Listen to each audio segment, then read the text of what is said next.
Hi students, in this lecture I am going to discuss moment of inertia. Let us see what is it, how this is defined.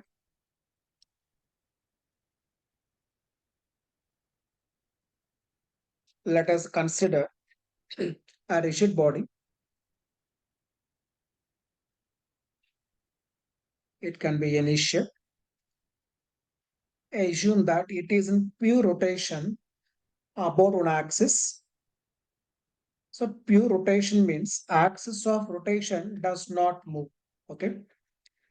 Suppose this is now axis of rotation. That means it is normal to plane of the board. It is normal to plane of the board and horizontal. Now we want to calculate for this what is kinetic energy. So we want to calculate what is kinetic energy. Let us see. Rotation is now about this axis and omega is now angular speed. See how to calculate. So I'm taking now at some distances from the axis one small element. So taking from the axis at some distance, we can say r, taking one point mass. Its mass is dm. For that one, we can see velocity equal to v equal to r into omega. Since the body is in pure rotation, each and every point follows circular path. Distance from the axis. We have learned that each and every point follows circular path, and for those circles, center will be on the axis of rotation. Okay. So now distance equal to r means speed equal to r omega. So now kinetic energy will be half. Its mass is now dm. So taking one element, its mass is dm. Half mv square. V value r omega half mv square.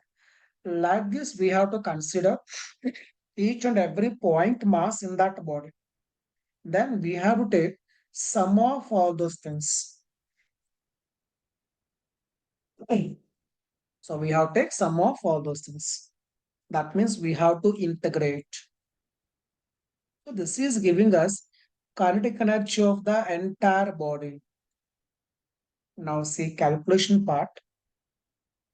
Let us take constants outside. Omega is a constant, half is a constant. So half omega square taking outside. Remaining is now r, which is variable. It is integration of r square dm. Okay. Now this quantity, integration of r square dm, that is defined as moment of inertia of this body about that axis. This is defined as moment of inertia of this body about this axis. That means I am writing here notation for that it is I. It becomes a half phi omega square. So in this, what is I? Moment of inertia, which is equal to integral r square dm. Because in this case, distribution of mass is uniform. Or you can say distribution of mass is continuous. It is not uniform, it is continuous. For example, if we have number of particles like m1, m2, m3, like this, there are many point masses. And we are taking, let us say, this is now axis of rotation. Its distance equal to r1. Its distance equal to r. And this is now r.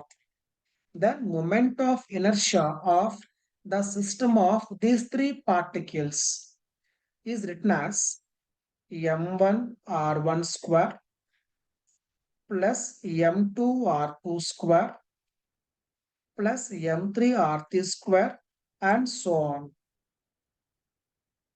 That means it is now sigma mi square.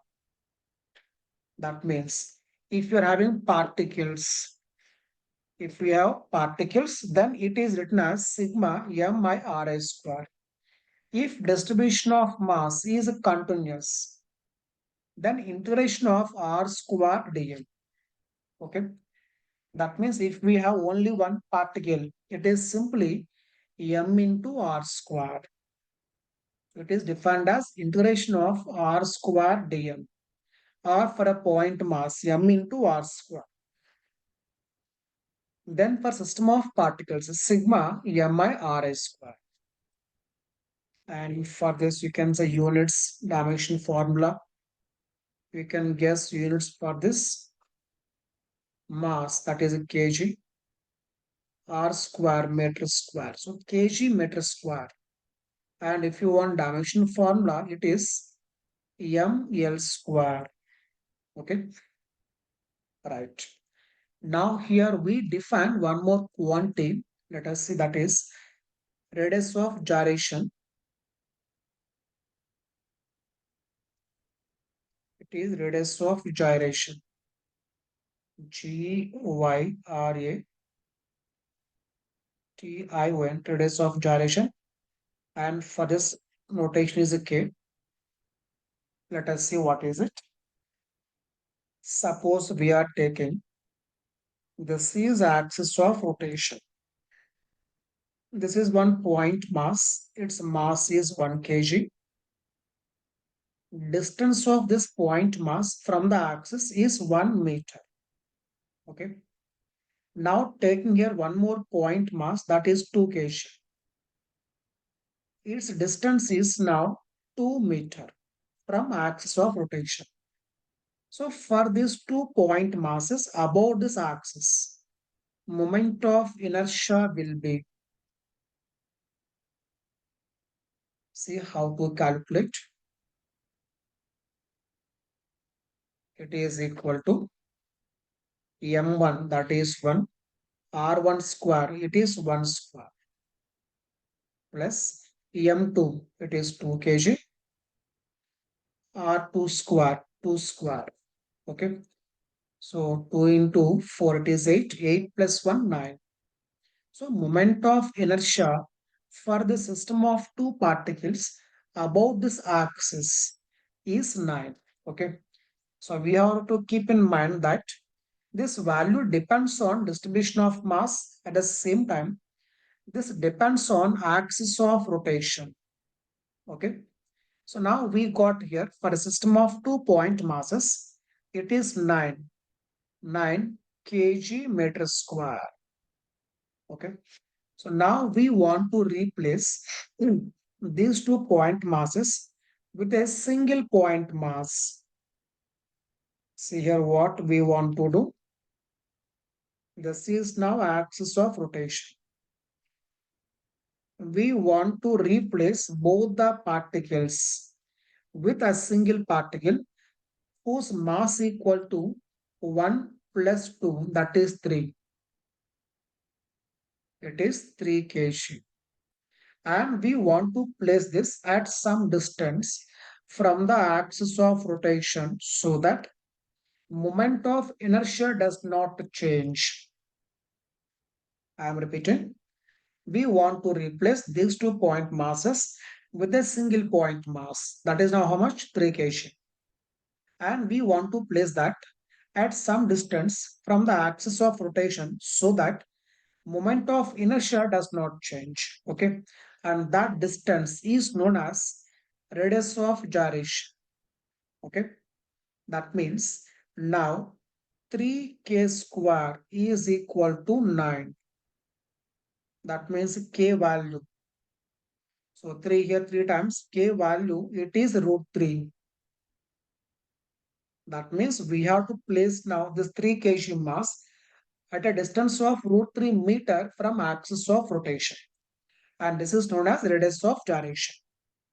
That means it is defined as the distance where The entire mass of the system can be placed from the axis of rotation without changing moment of inertia of the system. Okay, that is known as radius of gyration. That means we are writing as I equal to, in terms of k, m k square. And remember here m stands for mass of the system. It is not one particle, mass of the system. Okay. So if you are taking now here 2 point masses as system. For this system, mass equal to 3 kg, right? So we have taken 3 kg. If you are taking any rigid body, mass of the entire body, that is for capital M. Okay. Let us see how to use this formula to make calculations.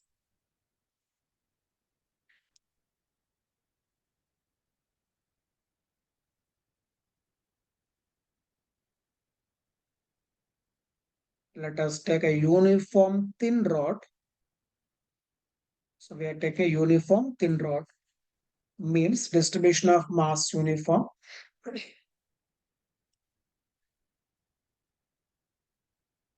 So take distribution of mass uniform.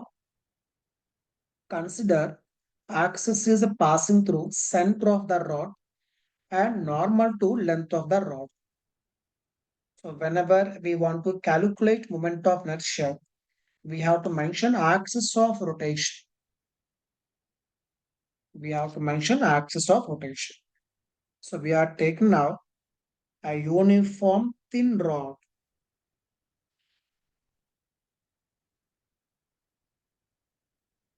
Uniform thin rod. Okay. So this is now.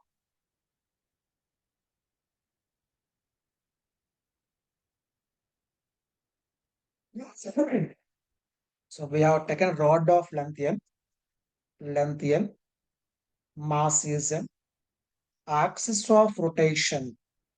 Axis of rotation is now passing through center and normal to length of the rod.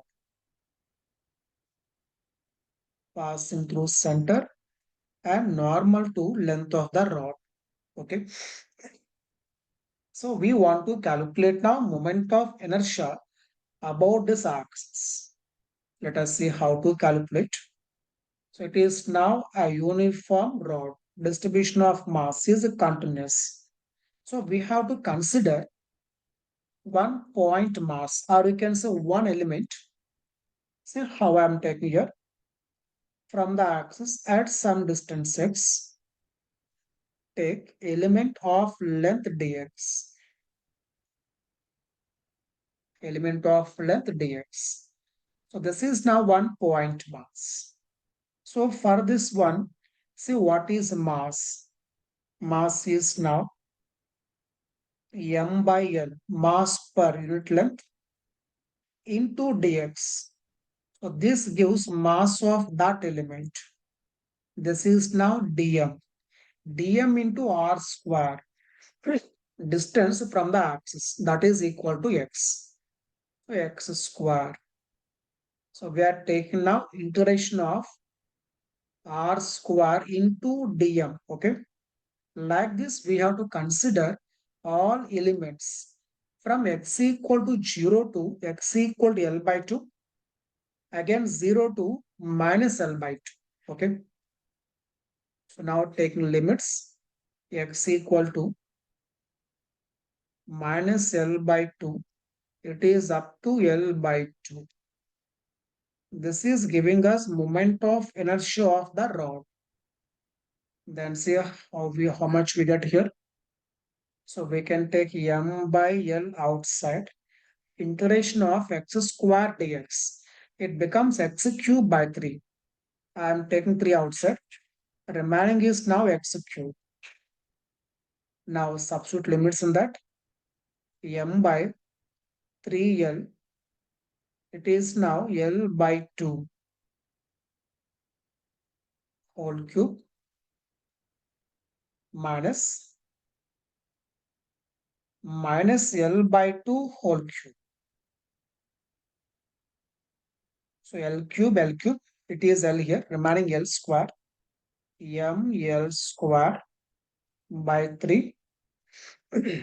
So minus becomes plus.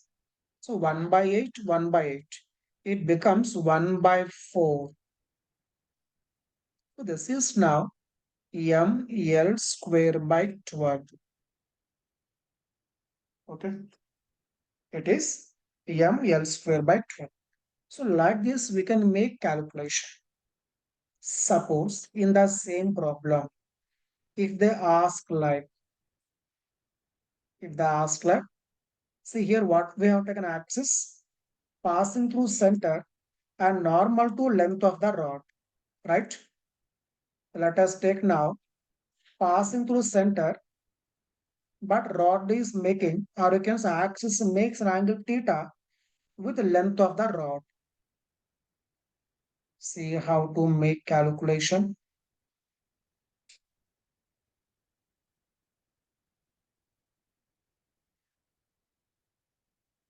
So question is, axis is a passing through center of the rod, makes an angle theta with the length of the rod. So see carefully where change comes.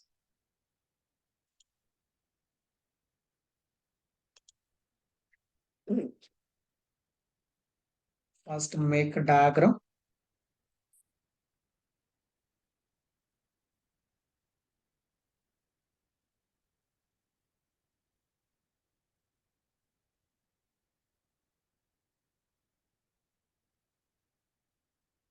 So we are taking now axis passing through center,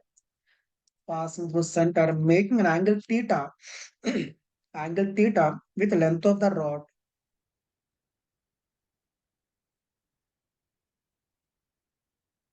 This makes angle theta. Okay. Now see, again same process, no change in that. But when you are taking distance of the element from the axis, it is not equal to x. See carefully. From here, at some distance x, element of length dx, its distance from the axis. See how much? So I'm making this diagram separately. It is now like this. This is now element distance equal to x. This is now angle theta. Distance of this point from the axis. That means what we have to do? Draw normal from this point to this line. Okay. This is now north. Now this becomes distance of this point from the axis. Whenever we are saying distance, it should be normal to that line. You can see here, this x is normal to this line. Okay, same logic. Take a normal from this point to the axis. This becomes now distance. It is not x. Okay, that means now this distance becomes x sine theta. It becomes x sine theta.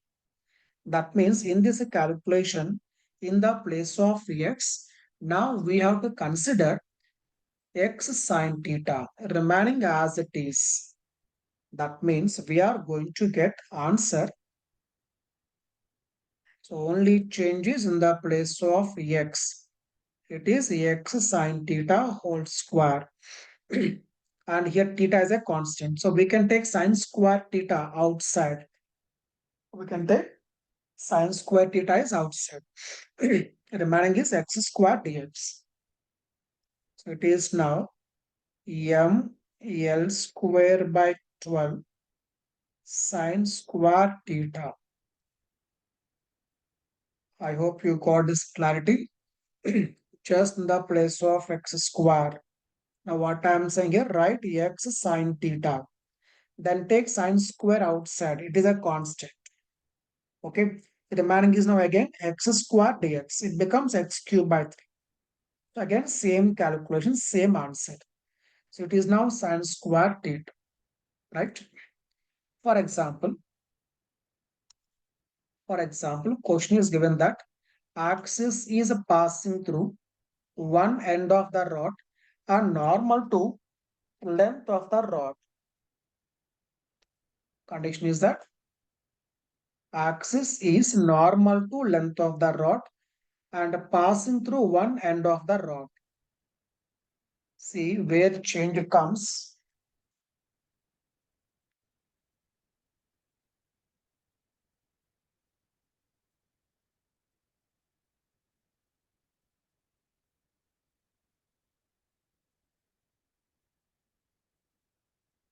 Right. So we want to calculate moment of inertia of a thin rod about an axis passing through one end of the rod and normal to length of the rod. This is now axis. Then we are taking at some distance x element of length dx. Okay. That means it will be again same, only changes while taking limits. So here we have taken from here to L by 2 right side, from here L by 2 left side. So taking right as a positive x, left as negative x. That's why minus L by 2 to L by 2. Coming to here, from here to up to x equal to L. That means same calculation. Only change is now, it is changing limits. M by L dx x square, change limits x 0 to L. Then we get all limits. Sorry, we get all elements. Okay. And again, we are going to get M by L x square dx, right? It becomes x cube by 3, limits 0 to L, right? It is now substitute here. How much we get? It is ml square by 3. So for a uniform thin rod about one end and normal to length of the rod, moment of inertia is ml square by 3. So we have to keep in mind same object when we are changing axis, I value changing. In this case, ml square by 12. In this case, ml square by 12 sine square theta. In this case, ml square by 3. So same body when we are changing axis, I value changing, right? In all these cases, distribution of mass is uniform, right? Next, again in this, if we consider axis passing through one end of the rod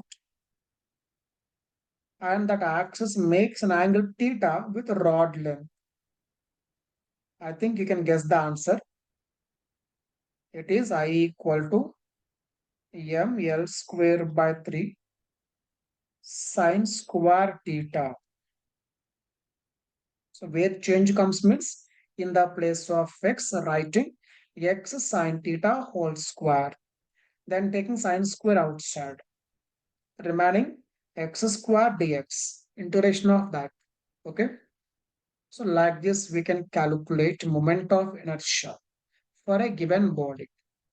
So in the next lecture we can discuss about two theorems. One is a parallel axis theorem. Other one perpendicular axis theorem. Okay.